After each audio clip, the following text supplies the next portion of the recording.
Hi, my name's Ashley, and today we're going to be talking about stretching your ears. Right now, my ear is at a 16 gauge with a hoop in, and my goal is a 00 gauge, which is quite a bit bigger than a 16 gauge. Maybe you just spell it like this.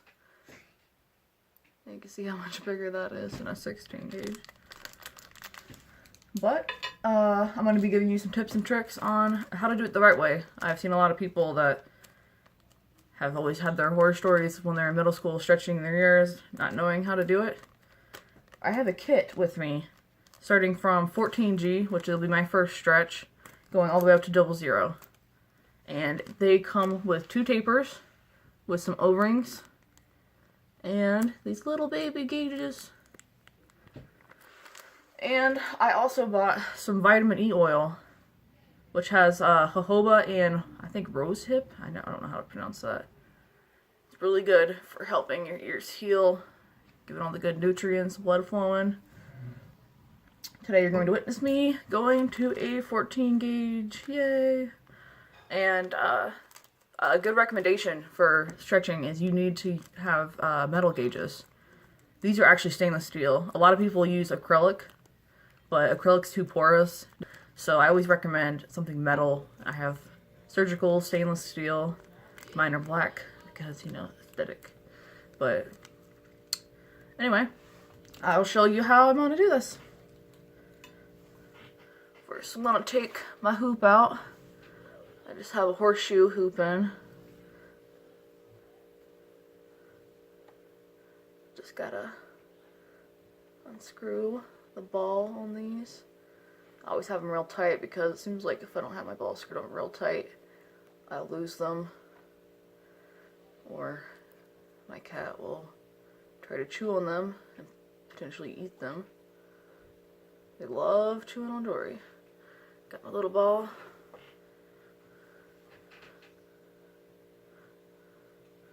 Just slide that bad boy right out.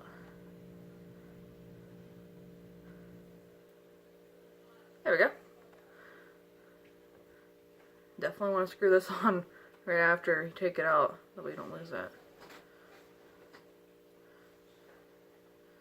And I did recently sterilize and clean my ears, so it's all good to go. Now I'm just going to take a little bit of my vitamin E jojoba oil, put a little bit of that on my ear, which this stuff does go a long way. I also use it for my nails. It took 1 drop for both hands. My cuticles are bomb now. Alrighty. Let's take a little bit. There we go. That's plenty. Massage it on the front and the back of my lobe.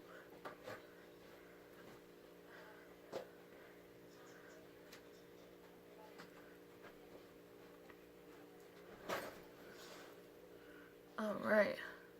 My lobe's all good to go. Now, I'm going to put some oil on my taper. Helps make it go in, a little bit of lubrication. It also helps the healing. You see my kitten right here, Meliodas. You want to say hi? He's a little goth kitten like me. There you go, buddy. Okay. Alright, I'm going to get my taper.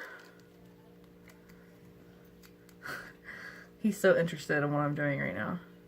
Very first stretch, my very first taper. Look how little, it's like the size of one of my hand lines.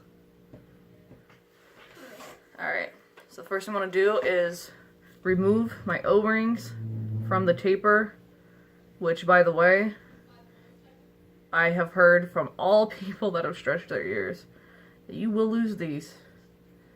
Try your best not to, but you know, you probably will, so.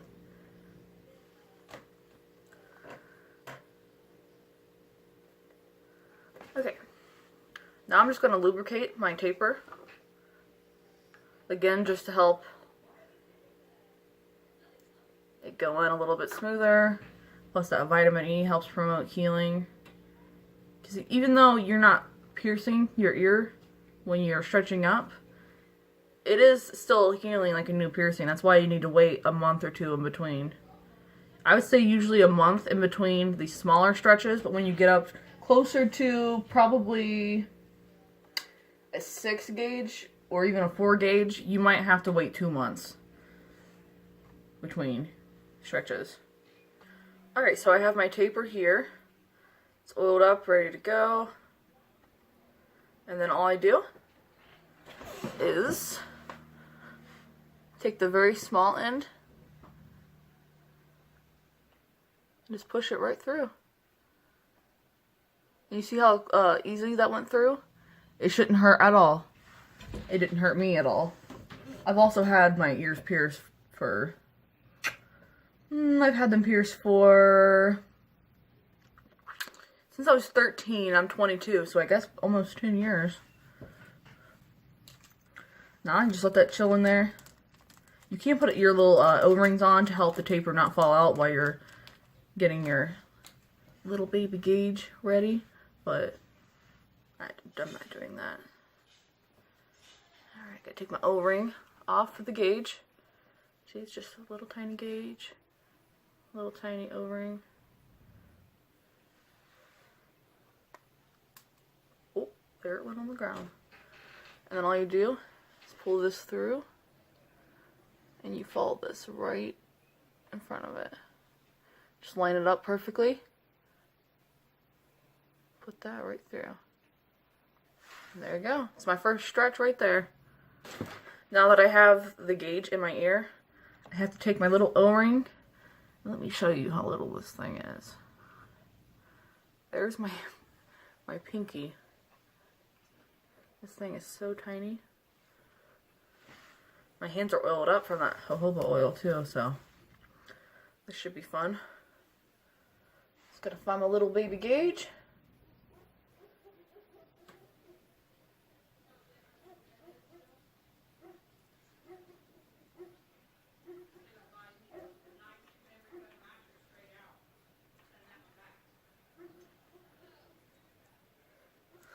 This is not easy, folks.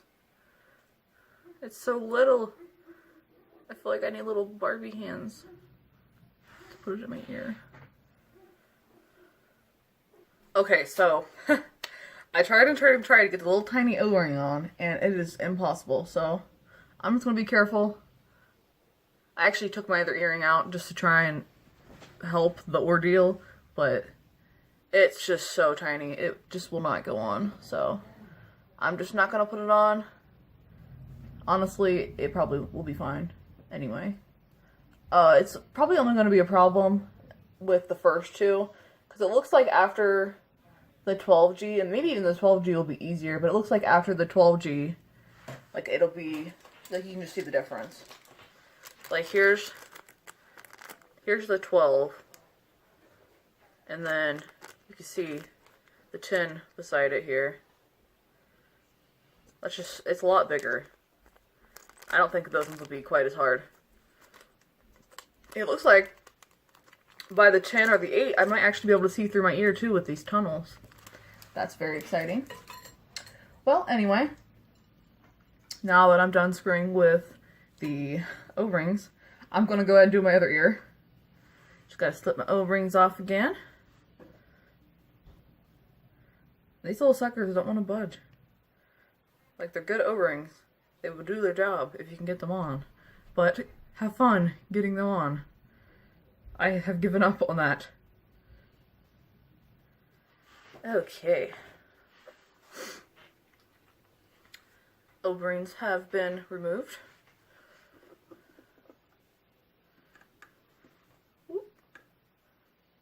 One drop of oil to lubricate my taper. Nice and lubricated. And might help if I take my earring out.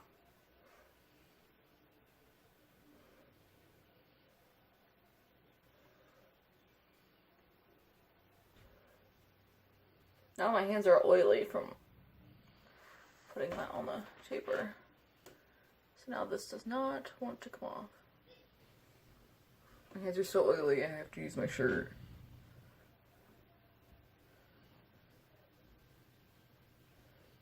Oh, and there went the ball. Oh no, it fell down the vent! Story of my life. Story of my life. Alright, back to plan B here. Alright. Oiled taper. I'm gonna take my oiled taper and stick it in my other hole. No pun intended.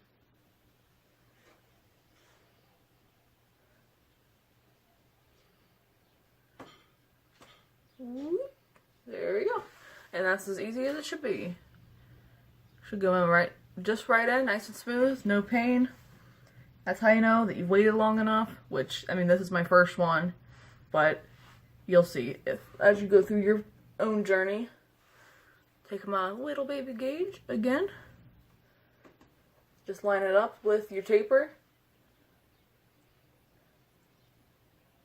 And then you follow it right through.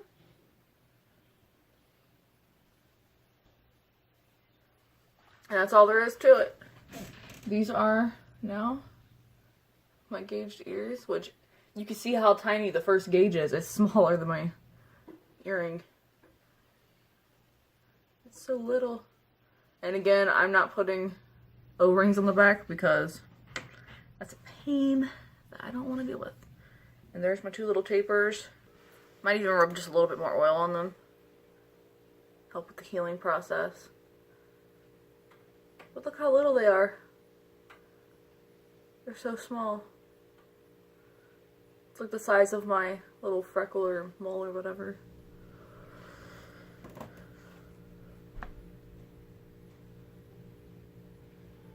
I can't wait until they're bigger. My mom thought that when you gauge your ears, that you just take like a hole punch or something and punch it through. She didn't realize that you have to wait a month and it's painless and everything. So she's more excited about it now. So happy. I'm excited. I can't wait. Now we got another 9 plus months until I'll be where I want to be. Which I found, I calculated it out, and I might have 00 gauges by my 23rd birthday. So yay. But yeah. That's all there's to it. And also, another suggestion, which I suggest that you buy, if you get gauges, buy them in a kit, because I got, let's see, 1, 2, 3, 4, 5, 6, 7, 8, 9. 9 of these that came with 2 tapers, O-rings, and 2 gauges, or tunnels, not gauges. And each little baggie, individually packaged, it was $12 on Amazon. And these are stainless steel. And these ones also are not the double flared. They are the single flare with the O-ring, which is really good. You don't want to try and shove a double flared gauge through your ear yet. You just want to get the one that's the exact same size as the whole of your ear. So, I can't stop calling them gauges. These ones are tunnels. Now, if they look like this, or how the tapers are, where it's solid, that's a plug. But what I just put in my ear is a tunnel. Everyone calls them gauges. That's fine. I mean, you can call it a gauge. It's alright. It's fine. People get really butthurt about people calling them gauges because they're not gauges. Gauging's a process, but call them gauges if you want to. Who cares? Yeah. I recommend getting the kit. I recommend getting stainless steel, single flare with the O-rings, even though the O-rings are a pain in the ass to put on. And, of course, this stuff is magic. It helps make your ears so healthy. Definitely get it. And you don't have to get this exact one. There's all kinds of different types of oil out there. Just get something that's at least vitamin E or jojoba. Either one of those would be really good for your ears. And I'm going to be here. You guys will see my entire journey from my little baby 14 gauge all the way to my 00. And I just want to show you the size difference between the 00 taper and my 14 gauge taper that I just did. It is crazy. So here is the 14 that I just did. You can see it's like the size of like my nose ring. It's just like one size bigger. This is a 18 gauge, so yeah, it's actually 2 sizes thicker than my nose ring. And that is my goal. There's a lot of steps in between, but I can't wait to get there. And you guys get to be here with me through all of it, so that's cool too. This is my first YouTube video. I've wanted to do this for a very long time. I've had a lot of friends and family tell me to get a YouTube. I'm finally here. Yay. So, thank you guys for watching. You can subscribe, like my videos. I will be here, and I'm going to have all kinds of great random content. Hope you guys have a great rest of your day. Bye.